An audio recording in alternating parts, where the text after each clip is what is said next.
Cameroon, Bandung, Africa, Bandung, to the world, Bandung.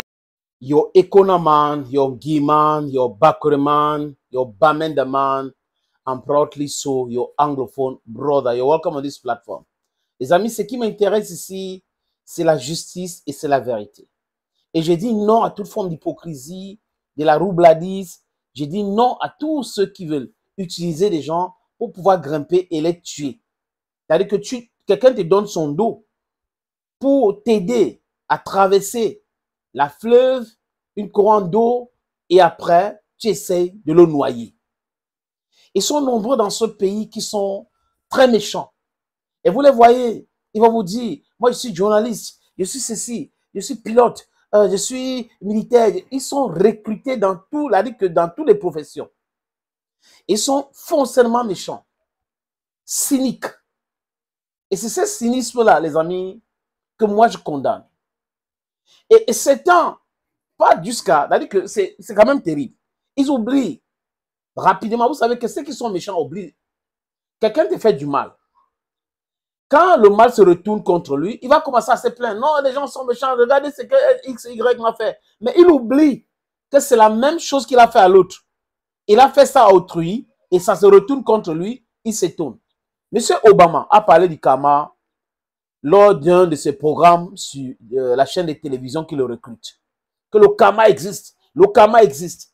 Mais lui-même devrait savoir, il avait fait un podcast à cette époque pour dire qu'il est en train de parler de lui. Parce que ce karma-là, ça le touche déjà. Et ça va le toucher encore fort. Regardez sa vie, sa carrière. Ce n'est que la trahison, trahison, trahison. Ce n'est pas moi qui l'ai accusé. Hein. Amogo Belinga l'a accusé de haute trahison. Qu'il est allé en République centrafricaine. Il travaille avec la présidence de la République. Il allait tisser quelques deals avec un opposant pour pouvoir être directeur de campagne de cet opposant. Ce n'est pas moi qui le dis. C'est un reportage publié à l'époque par la chaîne qu'on appelle Vision 4, qui est une chaîne qui distille aussi de la haine ou qui distillait de la haine. Parce qu'on avait des journalistes là-bas comme Jean-Jacques Zé qui avait parlé de dératisation chez nous les anglophones. Il faut dératiser. Vous voyez? Les gens vont devoir répondre un jour de tout ce qu'ils sont en train de faire. Mais ils pensent que nous avons oublié rapidement et tout ça là. Vous allez payer un jour, vous allez répondre. La justice va s'intéresser à vous parce que les vidéos existent. Vous faites du mal et vous oubliez facilement. Et dans ce reportage, on avait dit que lui donnait les informations aux lanceurs d'alerte. Je parle de NS Obama. Et je pense encore aujourd'hui qu'il est dans cette forme de manipulation. Parce que l'information qui circule selon laquelle il sera chassé de B-News par Ona Lucas, qui est le propriétaire de cette chaîne et qui sera remplacé par Alain Bilibi et Jolicom, je pense que sa main est aussi dedans. Et maintenant, peut-être qu'il a eu vent de cette information et il commence à distiller cela pour pouvoir déconstruire et détruire le programme et le plan. Et comme ils sont toujours dans la manipulation et ils pensent qu'on n'est pas au courant, c'est des gens qui ont des journaux à gage, qu'on les donne de l'argent, ils vont publier des articles, les unes et autres. On connaît leur fonctionnement. Ils disent maintenant à travers les lanceurs d'alerte. Je vous dis encore, les amis, que je soupçonne NS Obama d'être derrière ces informations qui circulent, le concernant. Que le cabinet civil est en train de mettre la pression sur le propriétaire de B-News One, de le limoger et tout cela. Le football est ceci, le football est cela. Comment comprendre que des gens qui combattent Samuel Eto'o fils vont maintenant communiquer pour NS Obama? Vous comprenez pourquoi je vous dis que cette histoire, c'est trop louche. C'est l'argent, l'argent, l'argent. Les gars, ils regardent que les intérêts. C'est ce qui les intéresse. Mohamed I don't talk French. C'est-à-dire qu'ils vont prendre une information, concocter, préparer à Obili. Mais comme personne là-bas n'a le couille nécessaire pour assumer la publication d'une information, qu'est-ce qu'ils font? Ils vont envoyer d'abord à quelqu'un qui est en exil, forcé ou pas, Maurice Berthold et les autres, et les Tchouta. Les gars vont publier.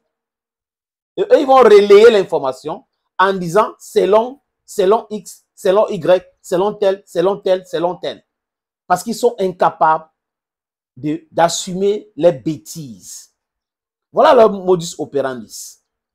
And I am telling you, you should be very careful with these people. Ils vont vous dire, je parle bien anglais, je parle bien français, j'ai été formé dans les grandes écoles, d'accord. Mais ce n'est pas parce que vous avez été formé dans une école de journalisme que vous êtes un bon journaliste. Ce n'est pas parce que vous avez été formé dans une bonne école militaire, interarmée, que vous êtes un bon militaire. Ce n'est pas parce que vous êtes allé dans une meilleure école de gestion ou de management que vous serez un bon manager. Ce n'est pas ça. It's all personal. Des gens qui ont des comportements comme ça peuvent recevoir des techniques de gestion, des techniques, de nouvelles techniques de la communication. Ils peuvent. Ils vont répéter la même chose, les copier et tout ça là, et ils auront les meilleures notes. Mais est-ce que ça fait d'eux des bons professionnels? That is the question we should be asking ourselves. You understand? L'école est bien, mais l'école de la vie est la meilleure. Parce que ceux qui pensent que l'école conventionnelle change la cupidité de l'homme se trompent. Quand quelqu'un est cupide, est méchant, il va rester toujours méchant, même s'il fait des grandes écoles. Il peut avoir des grands diplômes. Tu peux avoir ton BSc, BA, MD, tu peux avoir ton PhD. Mais si tu es quelqu'un de profondément méchant, ça ne va pas te changer. Donc, nous sommes là en train d'observer. On va voir si c'est vrai cette information, mais je vous dis encore, prenez ça avec les pincettes. Parce que je soupçonne que cette information vient de NS Obama Nana. Ça vient de lui, mais il doit visiter ces différentes plateformes, des réseaux sociaux. Nous parlons de citizen journalism. Allez vérifier, il va voir les commentaires de ses propres fans qui l'ont vomi. Il a été, c'est-à-dire qu'on l'a craché. Parce que son attitude, c'est une attitude de quelqu'un qui ne mérite pas le respect. Et il ne peut plus servir d'exemple. Vous savez, ça plaisait à certaines personnes quand il attaquait Camto, il attaquait tout le monde, les anglophones, il attaquait Passy, il attaquait tout le monde. Mais aujourd'hui, les gars voient en lui quelqu'un de très dangereux.